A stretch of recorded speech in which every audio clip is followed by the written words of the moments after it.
저번에 분당 다뤘죠? 분당 왜 다뤘어요? 1기 신도시 특별법으로 인해서 분당이 엄청나게 뜨고 있다. 이런 여론들이 나와서 다뤘었는데 막상 까보니까 그렇지가 않더라.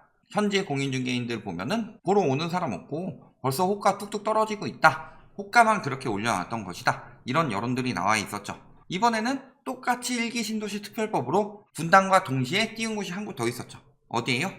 일산입니다. 공약대로만 하면 대박 이런 이야기 나오죠. 특히 일산 같은 경우는 분당보다 공급 더 쏟아지면은 사실상 여건이 확 나빠지는 동네 중에 하나죠.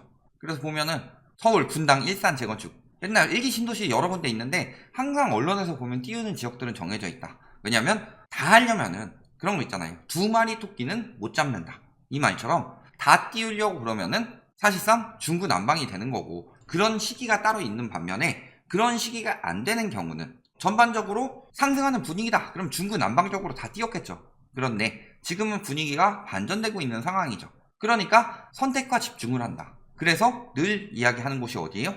처음에 강남 지역에다가 서울에서는 강남권으로 바뀌다가 이제 송파도 버리고 강남, 서초, 그 다음에 플러스 용산, 여기만 집중하고 있죠. 그런 것처럼 오르는 지역을 호재가 있다고 자꾸 띄우고 있는데, 아니면은 분양이 많이 들어오는 지역을 호재가 있다고 띄우고 있죠. 그런데 서울에서는 강남이라면 경기도에서는 분당과 일산을 집중적으로 띄우고 있다라는 상황이죠. 그래서 보면은 대선 이후 뭐 집값 계속 치솟는다고 헐헐, 분당, 일산, 평촌까지 넣긴 넣었네요. 그 다음에 치솟는 일산, 잠잠한 평촌, 서구, 동구, 그 다음에 이천, 강세. 이천이랑 묶이면은 사실 이천은 뒤늦게 그나마 여태까지 수도권에서 입지도 교통도 그렇게 좋지 않고 아파트가 엄청나게 많다든가 그런 경우도 아니고 실수요가 많아서 그런 것도 아니고, 그래서 뒤늦게 투기가 들어간 지역이죠. 그런 데랑 같이 강세라고 하면은 사실 좋은 상황은 아니죠. 그래서 이제 뭐 가상의 인물 장부장 이야기 나오면서 꼭 챙겨보겠네, 무슨 제목이 이쯤 되면 이제 기사가 아니라 본인들도 본업이 소설가임을 증명하고 있는 말들이죠. 제목부터가. 그래서 보면은 뭐 용적률이 낮고 가격이 저렴하다. 이게 가격이 저렴하다는 건 상대적인 거지, 지금 가격에 만약에 거기 일산에서 한 10년 이상 거주한 사람에게 물어봐봐라. 지금 가격 저렴한가요? 그러면은 헛소리 집어치우고 꺼져 라고 말할 상황이죠. 항상 이런 데를 찍는다. 전문가랑 작자들이 1기 신도시 특별법 때문에 뜬다. 즉 재건축을 신속하게 추진해서 뜬다. 근데 여태까지 뭐라고 그랬어요? 재건축 안에서 집값 폭등했다. 근데 재건축을 신속하게 하면은 집값 폭등한다. 이 새끼한테 입만 벌리면 거짓말이 자동으로 나와. 이 짤을 안 쓸 수가 없죠. 그래서 보면은 뭐만 팔리고 있어요? 일산 뜬다 1기 신도시 특별법 때문에 뜬다라고 하는데 소형 저가 아파트만 풍기더라. 그것도요 소진되고 있다라고 하면서 늘 데이터는 없어요. 예를 들어서 서울 보면요, 뭐 서울에선 6억 이하가 지금 저가가 된 상황이니까 없어서 못 산다. 그래서 막상 그 기사 뜯어보니까 6억 이하가 거래 비중이 높다. 이 제목을 보면은 6억 이하 매물이 없는 것 같은데, 지금 서울 아파트 보유세가 부과되었음에도 불구하고 매물이 6만 건이 넘어요. 그런데도 매물이 없는 것처럼 이야기를 해서 아 정말 저가 아파트는 매물이 없겠구나 라고 생각하고 사람들이 들어가서 보면 거래 비중이 높다는 얘기였어요. 그러니까 기사를 안 보는 사람들은, 제목만 본 사람들은 아 지금 매물이 풍기구나 이렇게 느끼겠죠. 가격 차가 줄었고 저가 아파트에 수요가 많이 들어오고 있고 라는 점이죠. 매물 개수가 뒤져봐서 저가가 어느 정도 나왔더라, 이런 상황 아닌 거죠. 그러면서 꼭 보는 건 신고가 단지들만. 이거는 단지별로 찍어서 어떤 단지가 얼마 신고가 찍었습니다 이런 것들은 현실적으로 제대로 믿으시면 안 됩니다. 예를 들어 여러 가지 상황이 있을 수가 있어요. 첫 번째는 뭐예요? 거래가 더럽게 안 되는데 호가가 예를 들어서 2년 전에 3억 3천이었는데 5억 3천에 거래가 됐다. 그럼 2억이 올랐는데 이게 2년 전부터 꾸준히 올랐을 수가 있고, 올랐다가 지금 떨어지는 추세인데 거래가 더럽게 안 되다가 한 건 거래돼서 2억 오른 것처럼 보일 수도 있다는 거죠. 그리고 저 많은 아파트 실거래 중에서 가장 저가랑 가장 신고가를 비교하는 경우도 많고, 그래서 직접 들어가서 그래프를 보셔야 돼요. 저런 것들은. 그래서 보면은 매매 가격 지수는 계속 올라가고 있다고 합니다. 그럼 매매 가격 지수가 올라가면 진짜 매매 가격이 올라가고 있는지도 확인해 봐야겠죠. 왜냐면 지수에는 몇 가지 문제점이 있다.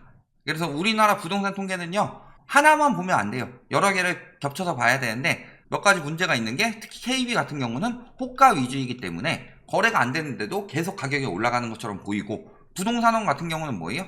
반영이 늦고 플러스 실거래 위주로 하는 장점은 있지만 거래가 적을 경우 신고가 하나로도 갑자기 확 바뀔 수가 있고요. 한 달 전 거 이야기가 나올 수도 있고요. 올라간 만큼 떨어졌는데도 올라간 건 한 15 올라갔으면 떨어진 건 1만 떨어진 것처럼 보일 수도 있고 이런 문제점들이 있죠. 그래서 직접 하나씩 찍어 봐야 되겠죠. 전세 가격 같은 경우도 떨어지다가 갑자기 올라요. 이런 부분까지 보셔야 되겠죠. 그래서 보면 일단은 매매 거래량, 자 윤석열 정부가 된 이후 매매 거래량이 대폭 증가했습니다. 언론의 이야기들이 통하기 시작하는 거죠. 분당 같은 경우는 그렇게 많이 올라가진 않았죠. 일산은 좀 많이 나왔죠. 거래량이 갑자기 한 3배 가까이로 증가했으니까. 그전이 워낙 바닥이었지만. 그런데 분당 같은 경우는 이미 살려면 돈 많은 사람들, 부자들이 살 수밖에 없는 상황이기 때문에 저 말을 들어가서 살려고 봤더니 막상 상황이 그렇지가 않다. 이런 것들을 좀 더 꼼꼼히 볼 수 있는데 일산 같은 경우는 예전부터 설거지 부대들이 유명했죠. 컨설팅이 유명하고 그만큼 속는 사람들이 많다는 거예요. 그래서 지금도 매매가격 지수는 쭉쭉 올라가면서 올라가는 것처럼 보이지만 하락거래 비중 보면은 3월에 거래량 확 늘었음에도 80% 하락, 5월에는 72% 하락이에요. 3월 초에는 이런 상황인데 계속 띄우고 있었던 거예요. 거의 하락 비중 변하진 않았죠. 조금 차이죠. 거래량이 훨씬 늘었는데. 자, 그래서 거래 현황 보면요, 3월에 확인했을 때 이런 상황이었죠. 호가 11억, 그 다음에 최종 거래는 12억 2천. 근데 지금 보면 10억 1천 거래 떴죠. 그리고 호가도 10억 9천으로 떨어졌더라.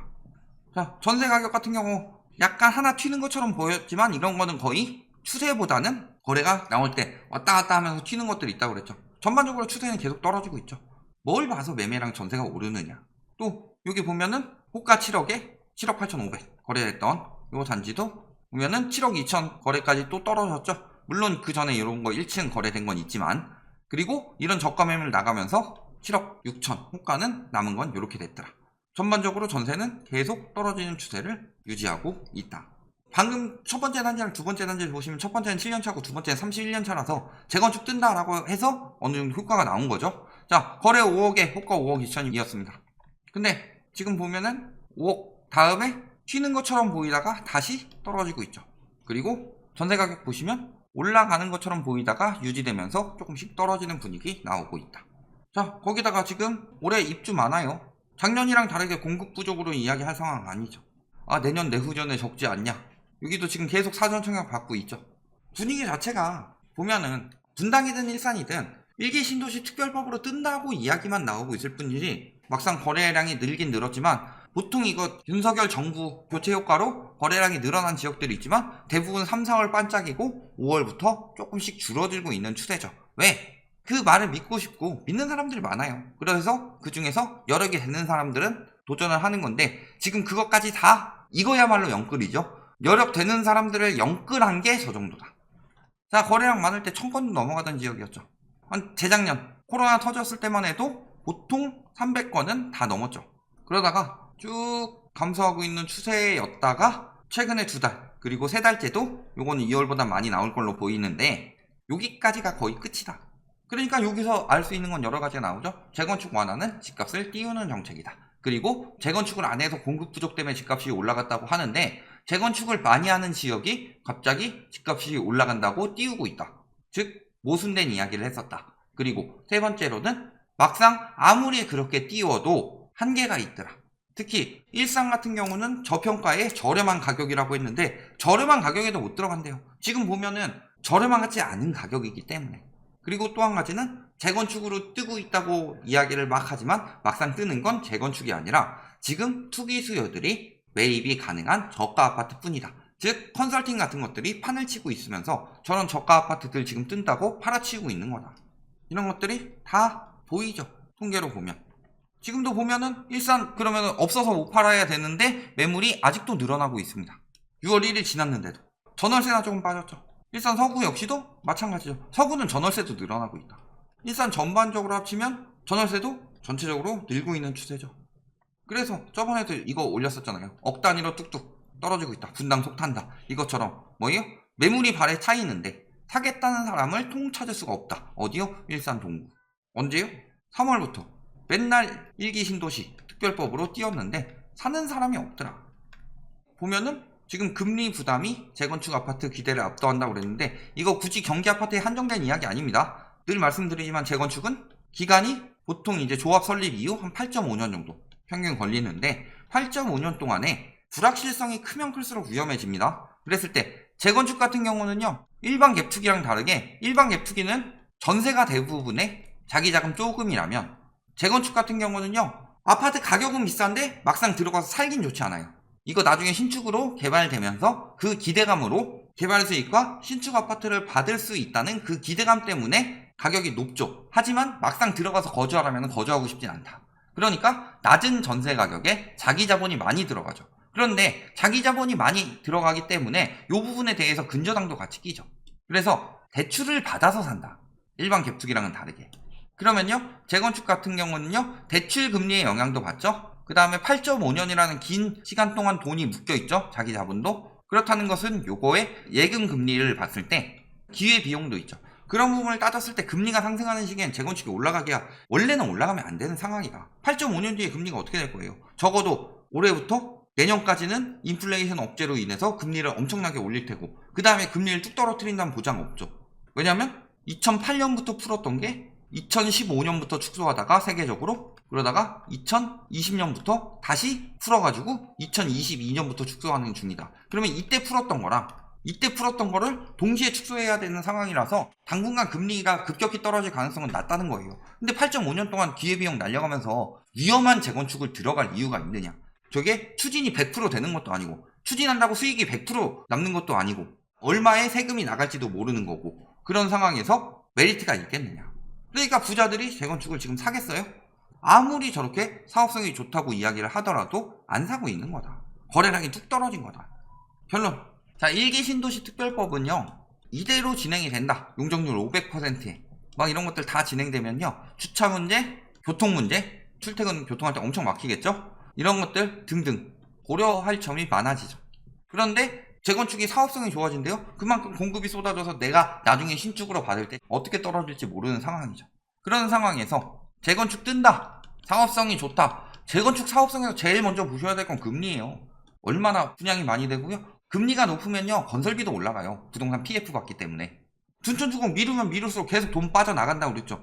그러면서 크레인 막 철거하고 막 그랬죠. 왜 그래요? 그거 냅둘수록 계속 돈 나가니까 그런 거죠. 그런데 건설사는 현금 부자라서 현금 가지고 와서 막 들어오느냐? 건설사도 돈 빌려서 하는 거예요. 그러니까 건설 비용도 올라가죠. 내가 가지고 있는 유지 비용도 올라가죠. 그 다음에 기회 비용도 떨어지죠. 그러니까 금리 가장 중점적으로 봐야 되는데 1기 신도시 특별법이라고, 저것도 역세권 일부 단지에 대해서 한다는데 모든 재건축 단지들이 다 뜬다는 게 말이 안 되죠. 막상 보면은 재건축 거래량 거의 없고 저가 위주로 거래가 되고 있는데, 저가마저도 거래량 한 두세 달 천하로 끝날 상황이다.